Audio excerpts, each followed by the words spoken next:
Sur Sud Radio, il est 7h48. Bonjour Véronique Reissout. Bonjour. Merci beaucoup d'être avec nous ce matin. Vous êtes présidente de Backbone Consulting et spécialiste des réseaux sociaux pour aborder ce sujet que j'ai trouvé dans Le Monde cette semaine. On apprend donc que des entreprises utilisent de simples données publicitaires pour alimenter notamment les agences de renseignement. C'est un sujet absolument complexe mais que tout le monde doit comprendre.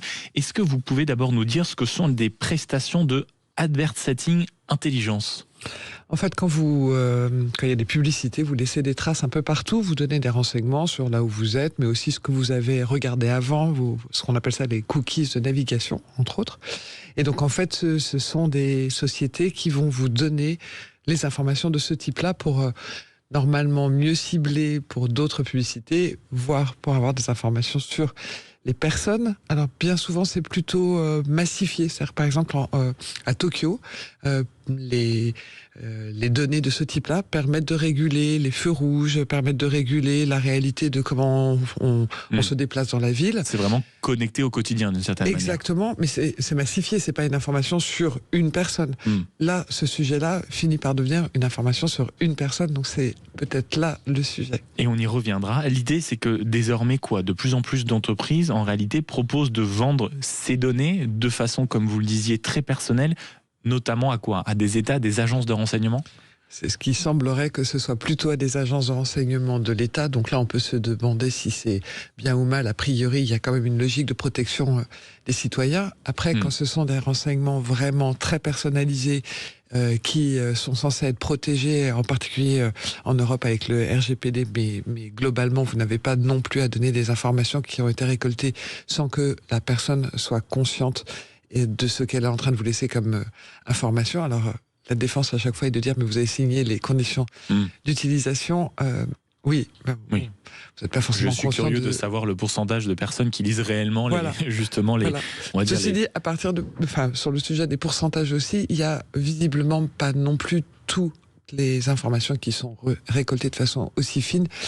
Il semblerait qu'il y ait entre 10 et 15% seulement des smartphones qui soient localisés de façon juste, puisque vous pouvez très bien donner une mauvaise localisation si vous le souhaitez. Tout n'est pas encore d'une précision satellitaire. Mais qu'est-ce qui change, par exemple, entre cette pratique-là et les données qu'on nous dit régulièrement être récupérées sur nos réseaux sociaux, via nos marques de téléphone, sur nos tablettes ou encore nos ordinateurs. C'est quoi la différence ? Alors, sur la géolocalisation, c'est un tout petit peu différent parce que on peut vous suivre en temps réel de façon très précise, alors que sur les réseaux sociaux, je sais juste si vous êtes à Paris, si vous êtes dans le sud ou si vous êtes à l'étranger, si vous avez laissé la fonctionnalité ou si vous ne l'avez pas changé d'ailleurs. Mais bon, donc c'est plus précis. Vous avez aussi une réalité qui est, ce sont des informations qui vous permettent de savoir quels sont exactement les gens qui ont été autour de vous, toujours sur les sujets de géolocalisation, alors que sur les réseaux sociaux ou sur le web, c'est des informations personnelles, plus sur votre navigation et des informations... Et pas sur notre entourage. Voilà. Et est-ce qu'il y a, je sais pas moi, des applications, peut-être des sites internet qui sont plus susceptibles que d'autres, on va dire, de délivrer ce type de données ? En fait, ce qui est compliqué, c'est que vous avez aussi des fausses publicités ou des publicités qui vous incitent à cliquer. Pourquoi ? Pour pouvoir faire du hacking ou en tout cas venir chercher des données chez vous qui ne sont pas des données qui vont être vendues. Donc c'est toujours compliqué de savoir quelles sont les pubs sur lesquelles on peut cliquer ou pas cliquer. Donc on va dire que partons du principe que c'est mieux de pas cliquer tout court. Voilà, c'est plus simple. Et après, oui, il y a des outils et des lieux qui sont plus efficaces que d'autres, évidemment. La limite, c'est peut-être, et on en parlait au début de notre conversation, l'utilisation vraiment pure et dure de ces données. Est-ce qu'on peut avoir la certitude que ces pratiques soient encadré? Vous parliez du fameux règlement européen, le RGPD, qu'on a toujours hissé comme étant vraiment la sacro-sainte protection. Mais est-ce que quand même les entreprises l'ont signé, est-ce qu'on peut avoir la certitude qu'il n'y ait pas une dérive tout simplement de ces récoltes de données?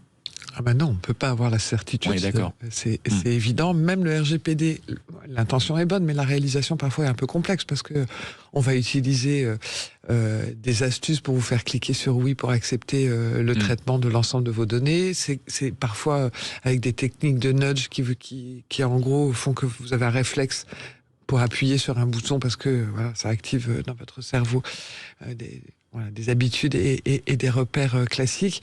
Et puis surtout, ça vous donne souvent l'impression que si vous dites non, que vous voulez pas qu'on utilise vos données personnelles, eh bien, vous n'aurez pas accès au site ou ce que vous ou à êtes l'article, ou à l'article, voilà, ce qui n'est pas vrai, mais c'est une impression que cela donne. Donc en fait, en réalité, oui, l'intention est bonne, mais la réalisation totale, elle est un peu plus compliquée. Comment l'utilisateur qui nous entend certainement au petit déjeuner ce matin, qu'il ait, je sais pas moi, un téléphone portable, sûrement, ou même un ordinateur, comment on peut se protéger au maximum de ces éléments-là, de ces publicités, de ces...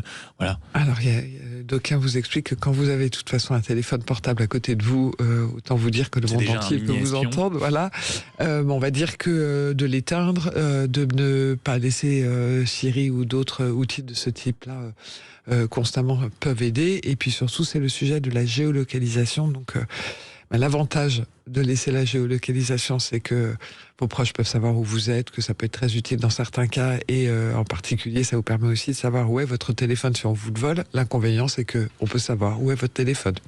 Et dernière question, puisque c'est l'actualité, le président de la République, Emmanuel Macron, s'est réjoui ou hier a annoncé qu'il allait avancer d'une certaine manière la fameuse loi pour interdire les réseaux sociaux avant lundi, 15 ans, c'est ça. Et il y a aussi un projet venant de certains ministres qui disent on doit vraiment s'éloigner de la dépendance américaine à certaines grandes plateformes. C'est comme sur la visioconférence, on va arrêter d'utiliser les plateformes américaines. On va être désormais sur du Made in France. Est-ce que c'est crédible ? Alors vous avez deux sujets dedans. Le premier, c'est la souveraineté et le fait qu'on ne dépende pas de solutions américaines. Mais enfin, je vous rappelle que 80% des entreprises françaises utilisent du Microsoft, donc ça va quand même être compliqué de changer. Des alternatives françaises, il y en a sur un certain nombre de sujets. Sur les suites Office, peu. Il y a des solutions suisses, enfin il y a des solutions européennes, on va dire. Mais changer, c'est pas si simple que ça. Mais oui, c'est un enjeu. Surtout dans l'administration française. Voilà, oui, surtout. Et je vous rappelle que vous avez des administrations françaises qui utilisent des outils américains. Donc c'est pas si simple que ça. Mais oui, c'est souhaitable, ne serait-ce que pour un sujet économique, puisqu'on rappelons ces jolis sujets de taxes qui sont régulièrement évoqués. Après, il y a une difficulté aussi qui me semble plus importante, qui est la maîtrise de l'information en soi, et celle-ci, beaucoup se braquent sur le sujet des réseaux sociaux, en particulier cette loi qui va être discutée à partir de lundi, qui a un sens. Évidemment, protéger nos enfants, c'est un sujet. Personne ne peut dire que ça n'est pas un sujet. Mais le vrai sujet, c'est la manipulation de l'information. Et je ne pense pas que ce soit aujourd'hui sur les réseaux sociaux. C'est presque un combat d'arrière-garde. Pourquoi ? Parce que ça fait 15 ans qu'on est sur le sujet, que l'on voit bien que l'on demande aux plateformes, qu'elles soient américaines ou européennes d'ailleurs, d'aller à l'encontre de leur business model. Donc c'est très compliqué. Ça, en gros, leur business model, c'est l'attention. Et on leur dit, il ne faut plus. Le vrai sujet, et on en reparlera une autre fois, c'est les agents conversationnels qui vous manipulent très fortement et qui sont complètement oubliés de l'ensemble de ces discussions de PPL. Mais ça, c'est sûr qu'on va en rediscuter. Merci beaucoup, Véronique Reilsoul, d'avoir été avec nous, présidente de Backbone Consulting et spécialiste des réseaux sociaux sur ces enjeux, en effet, de données régulièrement vendues. Il est 7h56 et dans un instant, le téléphone sonne. Vous avez la parole.